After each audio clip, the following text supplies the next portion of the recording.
Good morning, everyone. Today we are discussing about malaria. It is a communicable disease, right?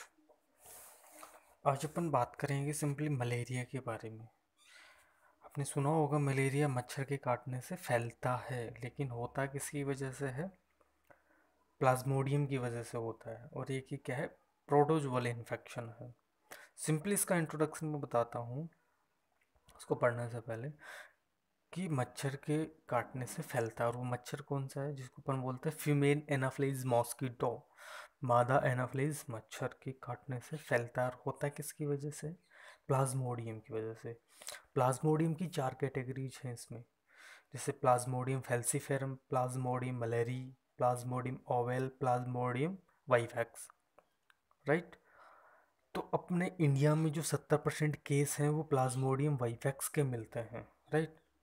और इसके symptoms की अगर बात करें तो इसमें आपने सुना होगा कि पेशेंट बोलता है कि इसमें दाव दे के बुखार आना, दाव मतलब सर्दी लग के बुखार आना, कुछ इस टाइप के इसमें सिम्टम्स आते हैं। जैसे इसकी फिर स्टेजेस हो जाएंगी, science cold stage, hot stage, sweating stage. मतलब स्टार्टिंग में पेशेंट को ठंड लगती है, उसके बाद में फीवर होता है पेशेंट को, उसके बाद में स्वेटिंग आती है, और स्वेटिंग की वजह से फिर पेशेंट किस में चला जाता है? कोल्ड स्टेज में, राइट। ये इसके सिम्टम्स हैं मच्छर के काटने से। फीमेल एनाफ्लीज मच्छर के काटने से फैलता है। और इसके ट्रीटमेंट में क्लोरोक्विन, जो आपने कोरोना के ट्रीटमेंट में भी सुना होगा कि ये एंटी मलेरिया ड्रग इसमें काम में ली जा रही है, राइट। तो सिंपली इसका डेफिनेशन पढ़ते हैं कि जो मलेरिया मलेरिया क्या है? Malaria is a protozoal infection है। प्रोटोजोअल इन्फेक्शन है कॉज्ड बाय, जो किससे होता है? Plasmodium, and transmitted to man by bite of infected female anopheles mosquito. कहने का मतलब मलेरिया क्या है? प्रोटोजोअल इन्फेक्शन है जो किसकी वजह से होता है? प्लाज्मोडियम की। और ये ट्रांसमिटेड जो मेल, ये इफेक्ट तो दोनों को ही करता है, मेल और फीमेल, बट मेल को कुछ ज़्यादा इफेक्ट करता है ना। एंड ट्रांसमिटेड टू मेल, और ये मेल में ट्रांसमिटेड किस वजह से होता है, किसकी सहायता से होता है? Bite of infected female anopheles mosquito. अगर कोई इन्फेक्टेड फीमेल एनाफिलिस मॉस्किटो है, वो बाइट कर जाता है, तो उसकी वजह से क्या ट्रांसफ़र हो जाता है, राइट।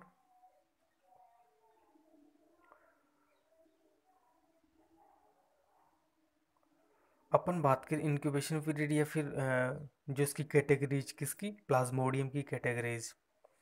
तो प्लाज्मोडियम फैल्सीफेरम हो गया, प्लाज्मोडियम मलेरिया हो गया, Plasmodium oval, Plasmodium vivax. Incubation period देखिए वाइवैक्स का तो 10 से 14 दिन का होता है। और 70% केस इंडिया में किसके मिलते हैं? प्लाज्मोडियम वाइवैक्स की वजह से मलेरिया होने के मिलते हैं, राइट।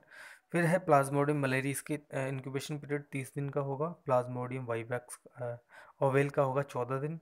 प्लाज्मोडियम फैल्सीफेरम का होगा 12 दिन, राइट। साइंस सिम्टम्स की अगर बात करें तो इसके जो साइंस सिम्टम्स की स्टेजेज हैं उसको 3 पार्ट में डिवाइड किया गया है: cold stage, hot stage and sweating stage. Cold का मतलब ठंड लगती है इसमें पेशेंट को। सिवरिंग होना, सिवरिंग का मतलब सर्दी लगना। इसके साथ साथ में पेशेंट को हेडेक हो सकता है, इंक्रीज हार्ट रेट हो सकती है, और फीवर इस स्टेज के लास्ट में, मतलब कि जैसे कोल्ड स्टेज जब हॉट स्टेज में जाएगा तो उससे पहले जो कोल्ड स्टेज है उसमें फीवर अचानक से राइजिंग होगा रैपिडली। और कोल्ड स्टेज का साइन सिम्टम्स क्या है? कोल्ड स्किन, ठंडी स्किन। फिर है हॉट स्टेज। हॉट स्टेज की बात करें तो इसमें वेरी हॉट फीलिंग, यानी कि पेशेंट का जो स्किन है वो रेड होगा, फ्लेस्ड होगा और ड्राई होगा। उसके साथ साथ में इंक्रीज पल्स रेट भी मिल सकती है। और इस यहाँ से इस स्टेज से फीवर स्टार्ट, जो फीवर का कम होना स्टार्ट हो जाता है, राइट। फीवर का कम होना स्टार्ट इसलिए हो जाता है क्योंकि नेक्स्ट स्टेज में कन्वर्ट होती है। स्टेज कौन सी? स्वेटिंग स्टेज में जाने वाला है पेशेंट। तो स्वेटिंग स्टेज में क्या होगा कि डिक्रीज टेम्परेचर के साथ साथ में प्रोफ्यूज स्वेटिंग होगी। स्वेटिंग की वजह से क्या होगी? स्किन कूल होगी और मॉइस्ट हो जाएगी। उसकी वजह से हो गया क्या? नॉर्मल टेम्परेचर पे आ जाएगा पेशेंट, राइट। तो ये इसकी क्या है states? Cold stage, hot stage और स्वेटिंग स्टेज, जो आपने जनरल भाषा में सुना होगा कि दाव दे के बुखार आना, राइट। डायग्नोस्टिक इवोल्यूशन की अगर बात करें अपन, तो ब्लड इन्वेस्टिगेशन में अपन देखते हैं WBC की मोनोसाइट बढ़ा हुआ मिलता है। मलेरिया पैरासाइट देखते हैं अपन RBC में। SGOTPT भी देख लेते हैं, USG फॉर स्प्लीनोमेगाली की, स्प्लीन का जो स्ट्रक्चर है उसमें इनलार्जमेंट तो नहीं हुआ है, और बाकी इसके साइंस सिम्टम्स के बेस पे। ब्लड स्मीयर अपन चेक करते हैं मलेरिया पैरासाइट को चेक करने के लिए। तो इसके लिए अपन 2 type of blood film are prepare की जाती है, मतलब कि ब्लड की 2 फिल्म प्रिपेयर की जाती है। एक होती है थिन फिल्म, एक होती है थिक फिल्म, राइट। बात करें इसके ट्रीटमेंट की, तो एंटी मलेरिया ड्रग जैसे क्लोरोक्विन, क्विनिन, प्राइमाक्विन और प्राइमामेथामाइन, ये इसकी क्या है, एंटी मलेरिया ड्रग है। इसके अलावा कुछ ड्रग अलग से और हैं, जैसे डॉप्सोन है, टेट्रासाइक्लिन है, क्लिंडामाइसिन है। और इसके अलावा अपन सिम्टोमेटिक ट्रीटमेंट करते हैं। अगर पेशेंट कोल्ड स्टेज में है तो अपन क्या करेंगे, फीवर रिड्यूस करने, अगर पेशेंट हॉट स्टेज में है तो उसका फीवर रिड्यूस करने के लिए अपन क्या करेंगे, कोल्ड स्पंज। अगर पेशेंट कोल्ड स्टेज में है तब अपन क्या करेंगे, पेशेंट को ब्लैंकेट प्रोवाइड करवाएंगे ताकि स्वेरिंग ना आए। स्वेरिंग कब कब आ जाता है, पेशेंट सर्दी की वजह से।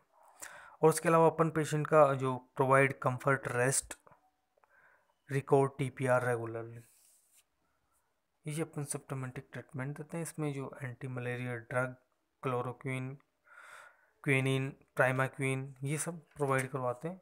और इसके स्टेजेस में क्या है कि कोल्ड स्टेज, हॉट स्टेज और सेटिंग स्टेज आती हैं। इन्वेस्टिगेशन में ब्लड स्मीयर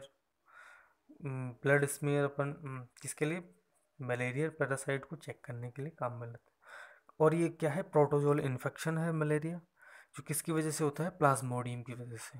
और ये ट्रांसमिटेड किसकी वजह से होता है, फीमेल एनाफिलिस मॉस्किटोस की वजह से ट्रांसमिट होता है। जो वाइवैक्स है उसकी वजह से 70% केस मिलते हैं मलेरिया के, कहाँ, इंडिया में, राइट। अपन बात करें प्लाज्मोडियम की, तो प्लाज्मोडियम की 4 कैटेगरीज होती हैं, प्लाज्मोडियम फैल्सीफेरम, मलेरी, ओवेल और vivax, right. It is complete.